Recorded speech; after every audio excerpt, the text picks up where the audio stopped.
দুঃখজনক হলেও সত্য, আমরা মুসলমানেরা মনে করে নিয়েছি, ছাত্র ভাইদের দৃষ্টি আকর্ষণ করছি, আমার আলোচনার সকল পয়েন্ট যদি ভুলে যান, এই শেষের পয়েন্টটা আর শুরুতে যে শয়তানের আলোচনা করেছিলাম এই দুটো পয়েন্ট বলবেন না। আজকের শেষের এই পয়েন্টটা মনে রাখার চেষ্টা করবেন। আমাদের মধ্যে অনেকেই মনে করে আমি বাংলাদেশে ইসলাম কায়েম করে ফেলবো। কিভাবে ইসলাম কায়েম করবেন? সবাই যদি নামাজি হয়ে যায় ইসলাম কায়েম হয়ে গেল, সবাই যদি পর্দা করে ইসলাম কায়েম হয়ে গেল। জি না, ইসলামের সবচেয়ে বেসিক এলিমেন্ট, সবচেয়ে মূল ভিত্তি হচ্ছে সত্যবাদিতা, ন্যায়পরায়ণতা।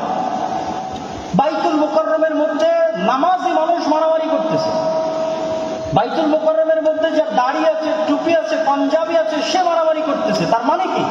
তার মানে সে ইসলামের বেসিক এলিমেন্ট সম্পর্কে জানে না।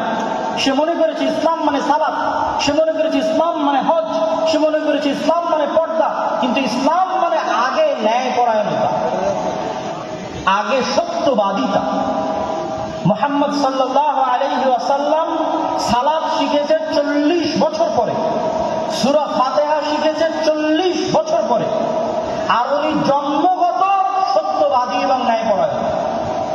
তথা 40 বছর যাবৎ যেই গুণ তিনি জন্মগত বহন করেছেন নবী হওয়ার আগেও, সেটি হচ্ছে তিনি সত্য বলতেন, কোনোদিন মিথ্যা বলেননি।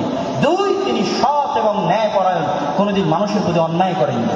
পৃথিবীতে আল্লাহ যত নবী রাসূল পাঠিয়েছেন, প্রত্যেক নবী রাসূলকে নবী হওয়ার আগে এই দুটি মৌলিক গুণাবলীর অধিকারী হতে হয়েছে। 1, সত্য কথা বলতে হবে, ন্যায়পরায়ণ হতে হবে। কেন? এই গুণটা আল্লাহ সত্যবাদী, আল্লাহ ন্যায়পরায়ণ। আল্লাহ বলে দিয়েছেন, তিনি কিয়ামতের মাঠে বলেনি কোটার ভিত্তিতে বিচার হবে না, আর কোনো কিছুর ভিত্তিতে বিচার হবে না, উনি ন্যায়পরায়ণ।